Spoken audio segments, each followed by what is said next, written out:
Hello there, welcome back to my channel. Antoinette here from Antoinette Intuitive Tarot and Jewellery. This is a look at my reflective look at my August tarot journal in the hopes that it inspires some of you to maybe pick up a pen and journal for yourselves without the worry or the fear of ruining your pages. I am in my Astrology A5 half-year journal, making my way through quite neatly. And, you know, this isn't like I don't pre-plan my pages anymore or pre-set them up. I just kind of go, and I'm leaving them as a free flow so I can do what I want on the day. And if I miss a day, there's no hardship or the feeling of wasted pages or, you know, none of that pressure. So as you see, it's not really overly pretty. I have stickers, I have washi tape, and this is just based on using up what I have. And it was on the August, I felt like slapping that, well, I didn't even actually, I think I put this up first with the means to put all of this over here, then decided I wanted a sticker to make it look pretty. So I stuck this one in, wrote my tarot card for the month and my oracle card for the month from my year ahead spread, found a quote, stuck that in the bottom, and then I was like, oh, okay, I want to put some washi tape in here and I want to add some more stickers, and that's kind of how this evolved. So you can probably hear my dog in the background. I do apologise. She's very sniffy today. And then obviously I kept my decks simple, 2 tarot decks, 2 oracle decks. That was it. I didn't make it any more complicated than that for this month. As you see, I didn't do any new moon intentions. I just didn't get around to it. Not a problem. My full moon intentions, these were pre-planned, and then actually they changed as my month went through, and you'll see. And I found a little quote there, everything has beauty, which I stuck on the bottom. I liked doing this month ahead version of a spread. So to see what each week in advance might be bringing through and how it changes as well, like how this changes as I change what I do, and how that kind of affects the cause of, cause and effect of events, whether these actually happen or not. And a kind of oracle overview. And again, more quotes there, see possibility everywhere. That's just some little stickers I have on a pad. So the Monday 3-card spread, which is what should I be focusing on for the week ahead? What's the energy of the week ahead? And what do I need to avoid or try to avoid in my week ahead? Is how I started the month. Is doing my weekly spread this way. Then on Wednesdays is my midweek check-in. So an oracle card on this day for me, in fact. And this is the Garden of Lucid Daydreaming from Patrick Valenza. And that deck inspires me to draw. If you've watched my last video, it really does inspire me to pick up the pen and draw. So I drew all the cards, basically. I do like that. And then on Thursday, I felt that I wanted to know what was going on and what was the story so far. So again, I pulled a couple of cards to see what was happening. And this was from the Otherkin Tarot. And I felt compelled to draw them on my page as well. So it was a really kind of creative month in many ways for me. And interestingly changed as the month changed and the energies changed. So this was nice. I enjoyed doing this. You can see the pens that I said I would never use on my pages, I did use because I was like, do you know what? Let's just have a go. And they've bled through the page. But so what? It's my journal. And then Friday is my week's reflection. And that week ahead, week reflection, midweek check-in is a routine that I've been following from Dawn Michelle at Boho Tarot, because she does that, or was doing that at the start of the year, and I quite enjoyed how she was doing it and what it was doing for her, so I've tried to implement it. And then with my week in reflection is a 3-card spread where I was doing, what happened, what was the lesson, and how can I carry the lesson forwards. And that was quite nice. The new moon and full moon spreads that you see always pretty much come from Ethany. She does these are free. You can get them off her website at ethany.com.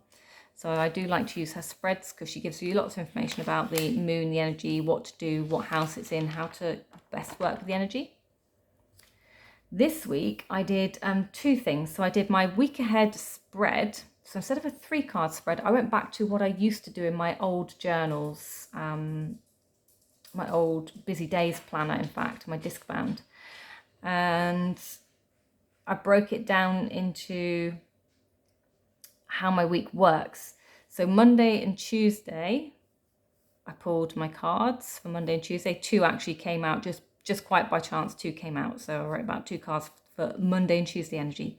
Wednesdays is a different kind of energy for me. I do different things on a Wednesday. So I pulled a card for Wednesday, Thursday and Friday, and much like Monday and Tuesday in my lifetime, so in my world. So 1 card for those 2 to see what's going on. And then Saturday and Sunday, again, I pulled a card for the weekend. And in this week, I did a daily oracle card pull. So I pulled 1 card every day of the week. So I did pre-do this page. I put stickers on the page and I wrote the days of the week in there. And then each day I pulled my card, wrote about it and some information about the card. And I did that for that whole week, which was quite interesting to see what cards came through from the oracle deck. I then did one of Colette Baron-Reid's little journaling prompts because I was working with her cards. So it was 3 steps to claiming who you are based on her Trust, Become and Claim, which you can find on her YouTube channels. So with this, writing a little bit about what the words and things and thoughts were, and then the questions that I'm journaling about, and then pulling cards to journal and, you know, what am I asking and cards I'm getting with that as well. So this was a nice kind of little 3-step journaling prompt with cards, which I was able to fit in because I hadn't pre-planned my pages. Have I said that enough? And I kind of did this instead of doing my midweek check-in. So these effectively was my entire check-in. Got to Friday where I did my weekly reflection. So what happened, what lessons did I learn, and how can I implement that lesson rather than how can I take it forwards. And I just, you know, colours blue, very simple. Sunday was my personal self check-in. So I wanted to know what my mind, body and spirit were up to. And I always pull an oracle for that. And then later on Sunday, I felt the need to pull a tarot maps. So here we have, it was the wizard, and I felt the need to draw him onto my page. And then I just wrote some stuff about him and like, what did I notice in the card? So I wrote down all the things I noticed, some information from the quote from the book, and then a bit more about my reflections and thoughts and feelings on this card. This is my favourite spread, I think, in the journal. So this is my week ahead spread. Changed it again from the previous week. So I'm back to my full busy days planner from last year, week aheads, where I did one for every day of the week. Pulled the cards. Here's my key. Wrote my keywords and then wrote a bit about the cards. And then when I came back, so the black writing here was my reflective take on the day. So I came back, I just wrote in what happened to see how that card fitted in with what actually went on. So that was quite interesting to do. And I just really enjoyed this, to be fair. It was this creative element here. And this is just lots of stickers. This is lots of stickers that I've cut up, layered, cut them in half to go down the spine so the book shuts. And that really is all this is, just lots and lots of different types of stickers. Shiny ones and washy ones. And I thought it looked really pretty. So the other thing I did was the Journal With Me prompt. And this was the 5-day challenge, which is on my channel under Journal With Me. And it was the Healthy Boundaries spread. So for those who did this with me, it was where I broke down the 5 cards from the Healthy Boundaries spread, which was done by Healer.Josephine. And I did 1 card a day and talked about it on my channel. And the idea was that you took this basic kind of spread answer and then you deep journaled it into your, you know, deep dive journals or your shadow work journals, whatever it was that you needed to work your way through your boundaries and to run the question deeper with your what's, your how's, your why's, your when did I last feel like this. So that's what this one was. And then I took my reflections here, and these were the reflections I then used for the full moon, rather than the ones that I thought I was going to use in advance. Here we have the full moon spread. And sometimes if I get anything from this spread, I also use that in my full moon spread, my full moon kind of ritual, my releasing rituals, where I, you know, let go of all the things I don't need. This one is, again, another one of my favorite pages here, which was a check-in with myself and my journey at this point. And I pulled 2 cards. And this is a combination of the 2 cards that I felt like journaling. And we had the Centennial, which is the all-seeing eye with the tulips. And then I had the Winter Rose, which is this one. It comes alone, and I combined the two cards and decorated the page. And yeah, I'm feeling quite proud of this page. I like it a lot. Then my final week ahead spread for August is, again, as you can see, Monday, Tuesday, Wednesday, Thursday, Friday, Saturday, Sunday. So a card for every day of the week. I've wrote the cards down. I wrote keywords, and that was it. I stopped there. I didn't do anything past keywords. And I then used this as a bullet journal, which was an interesting thing to do for this week. So I wrote down what I needed to do. So like a tick box for the, must-dos. And then where I have come back and written, this was kind of what went on or what I knew needed to be done for the day. And I was just curious to see how the card may or may not match into what was going on. So for instance, Sunday, 9 of Coins. I wrote maturity, freedom, self-discipline were my keywords I wrote down from the deck that I was using. I had to get an early bird swab test because I work in a hospital. And then on Sunday, I listened to audiobooks, The Green Light and The Book of Cornish Ways by Gemma Gary, which in many ways were about, being a better version of yourself. And this one was just about, ways manifesting, learning things. So they did kind of match in with that. The Green Light book was definitely like a mature reflection on life. And that one's by Matthew McConaughey. I have to say, really enjoyed it. Hilarious book. And then within these two books, there was that kind of freedom, like the freedom of self. And of course, self-discipline comes with being an adult, comes with responsibilities, comes with being grown up. So you could say that they fitted in there. They were in there with what I was doing. But other than that, that day was just for me. I was just, resting and listening to audiobooks. Again, a form of freedom and self-discipline, maturity, because I knew that's what I needed to do. But many of you may have different views on that. Monday, so really was not feeling the love for journaling here. And I just pulled 3 cards. I'm just looking. I didn't do, because I've obviously already done my week ahead. It felt weird not doing a Monday morning spread. So I think I just pulled them at the end of the day, and it was where do I need to focus my mind as I sleep? And this was using the Enchanted Maps Oracle. And I just pulled out 3 cards. No, I pulled out 2 cards. See what they said, and then I wrote my own conclusion about what I was feeling off those 2 cards. And there's really no drawing or doodling. That was just simply washi tape. In fact, I came back and added the washi tape. I think I put that in there yesterday or the day before to make it look pretty. And my weekly reflection on the week past. So what happened? What was my lesson? How can I implement my lesson? And my takeaway message. So a bit less journaling on this one, and some sticky. Saturday and Sunday. So Saturday, I actually felt like pulling an oracle. So there's my oracle card, which was the gift. I haven't coloured it in. I've decided to leave this as a black and white drawing. And again, Garden of Lucid Daydreams. And this was based on how to implement today's cards. So I pulled my morning tarot card of the day and 2 came out. So I had the World and the Knight of Swords. And then I wanted to know how to implement those into my day. So that's why I pulled this card and I got the gift.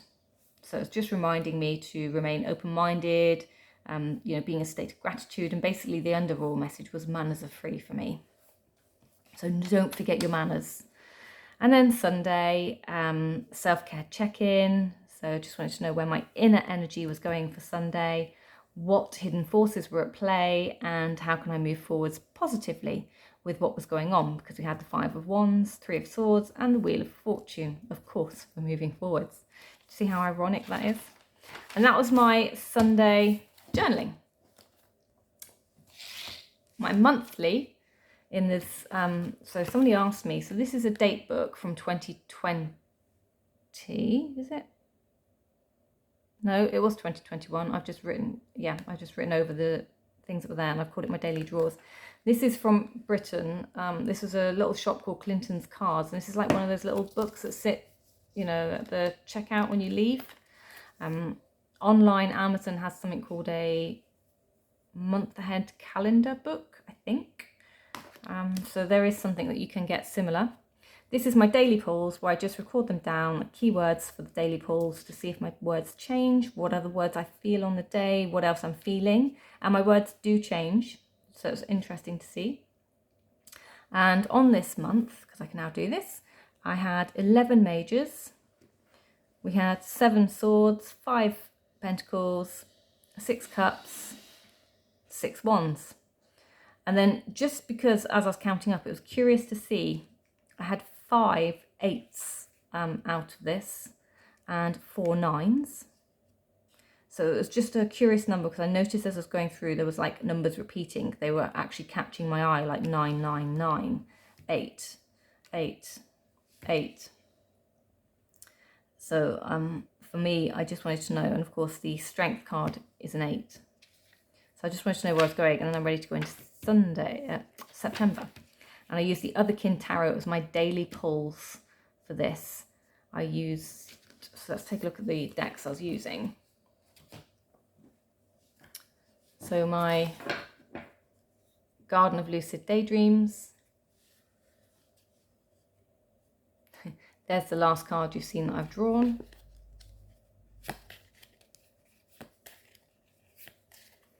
You saw the combination of that one in my journal.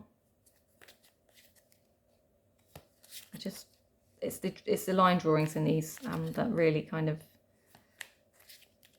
inspire me, like the lack of perfection, I suppose. And that one was the other card that I put together with the Winter Rose. So this deck I just really enjoy. It really does get my creative juices. So that was that one by Patrick Valenza. We had the Enchanted Map Oracle by Colette Baron-Reid.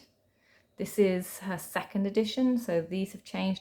The borders are gone. It's got a little bit bigger, I think, in images from what people were saying to me.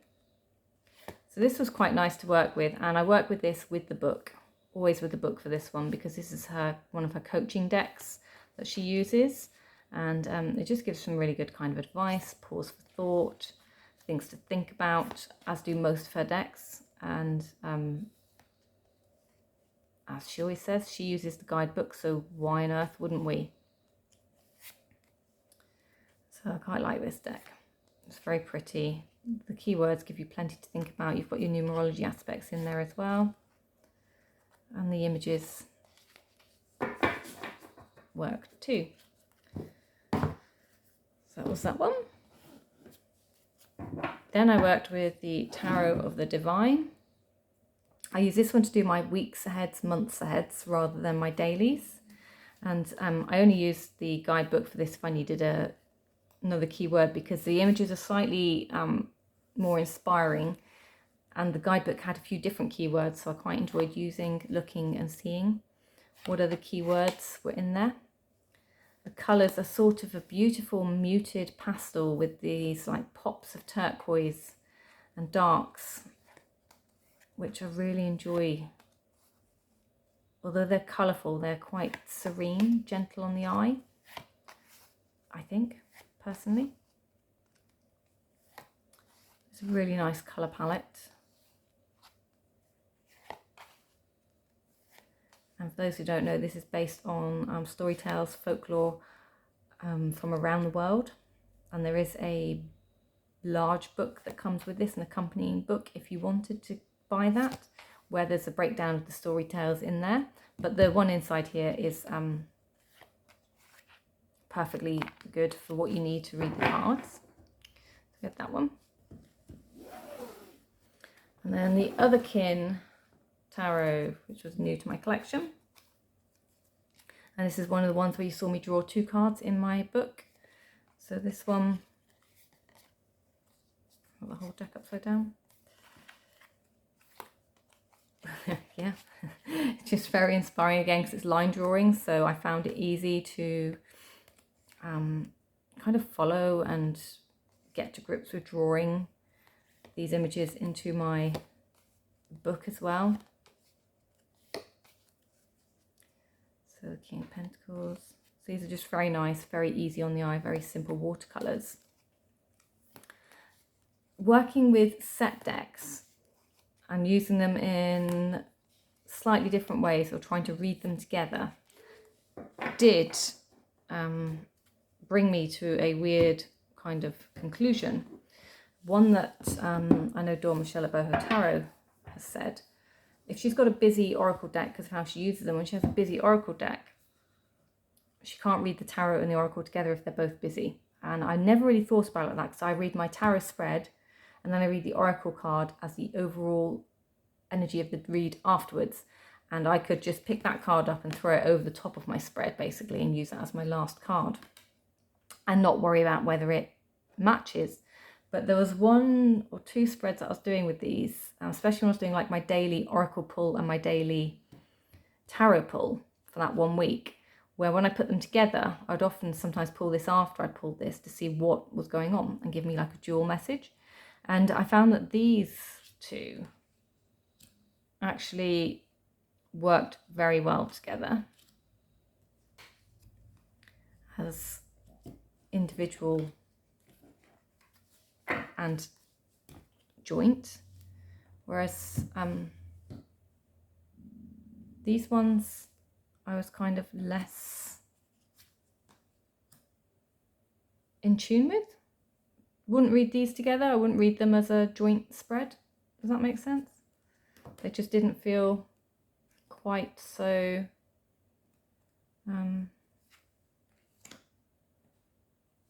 compatible. Is probably the word I'm looking for.